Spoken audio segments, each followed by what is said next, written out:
t'encourager à fermer les yeux et à te présenter devant le Seigneur et à dire, Seigneur, mon Dieu, je viens à toi. Humblement, je réalise que j'ai besoin de toi et depuis longtemps, ça ne va pas. Je m'appuie sur toi, Seigneur. Je ne sais pas comment faire pour sortir de cette impasse. Il n'y a plus mes émotions, il n'y a plus de joie qui est là. Ta parole m'encourage à prier. Ta parole m'invite à prier. Tu m'invites à m'approcher de toi. Alors je veux m'approcher de toi, Seigneur Jésus-Christ, aujourd'hui. Je m'approche de toi.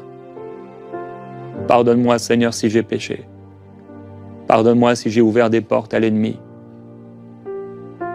Pardonne-moi si j'ai été insensé, j'ai pris des décisions hâtives, des décisions stupides. Pardonne-moi si je me suis engagé dans une mauvaise voie. Pardonne-moi si je me suis engagé sans t'en parler. Seigneur, pardonne-moi. Et quelqu'un peut dire comme, Seigneur, tu as relevé à l'époque. Jérémie dans ce témoignage, relève-moi, Seigneur. Donne-moi un rêve. Tu es le Dieu de l'espérance. Tu es le Dieu de toute espérance et de toute joie dans la foi. Alors quelqu'un doit déclarer avec moi, je choisis la foi. Je choisis la foi.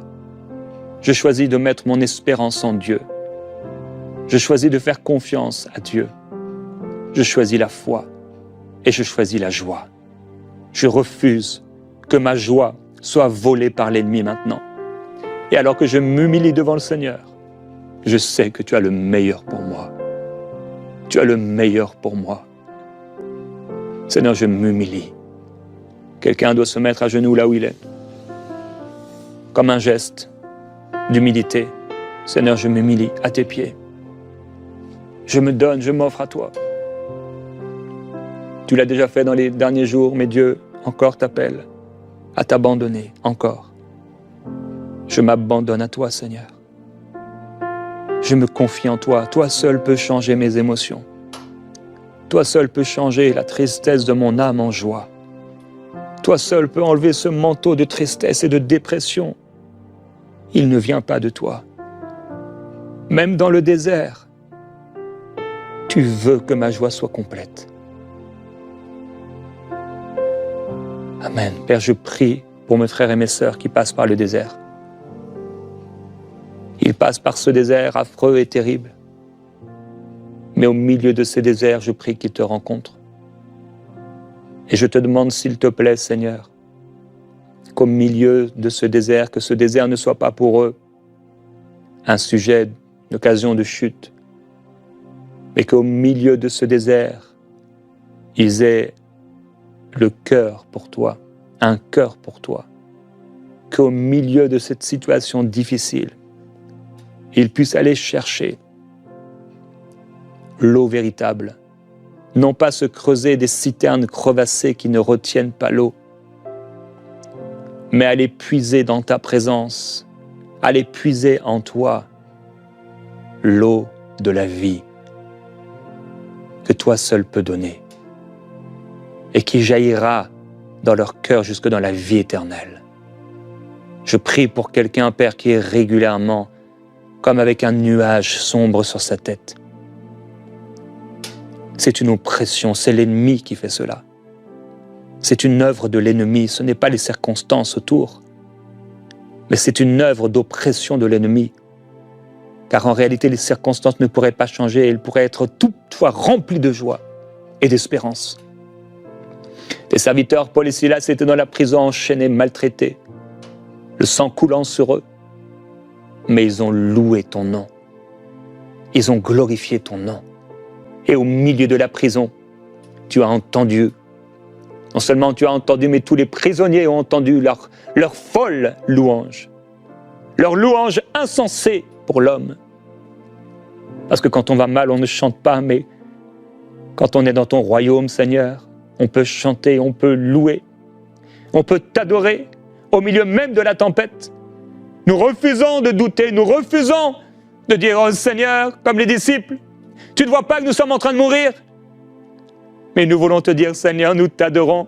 Merci parce que quel que soit ce qui se passe aujourd'hui ou demain, je sais que tu es avec moi. Merci parce que quel que soit ce qui se passe, Seigneur, je te louerai encore. Je sais que tu prends soin de moi. Seigneur, je veux te glorifier, te remercier pour ton amour merveilleux. Je veux te louer pour toutes les bonnes choses que tu me donnes.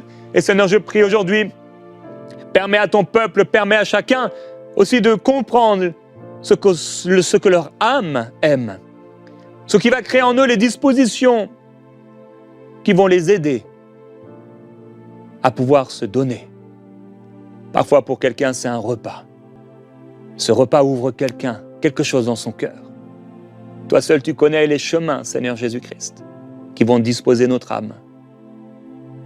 Nous te remercions, Seigneur Jésus-Christ. Nous te glorifions, nous te célébrons. Tu es bon, Seigneur. Alléluia. Dieu veut dire à quelqu'un aujourd'hui, à une épouse, tu vois ton mari depuis longtemps, dans la tristesse. Et justement, cette pensée est pour toi. Fais-lui un bon repas. Un bon repas. Il y a des repas qui ne sont pas seulement des repas physiques. Il y a des repas spirituels. Quand on les mange, comme Élie qui était là, et qui reçoit ce gâteau de l'ange de Dieu, il se rendort et on a l'impression que rien n'a changé.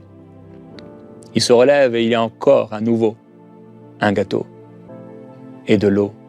Il boit et il mange avec la force que lui donnent ces choses. Il marche pendant 40 jours et 40 nuits.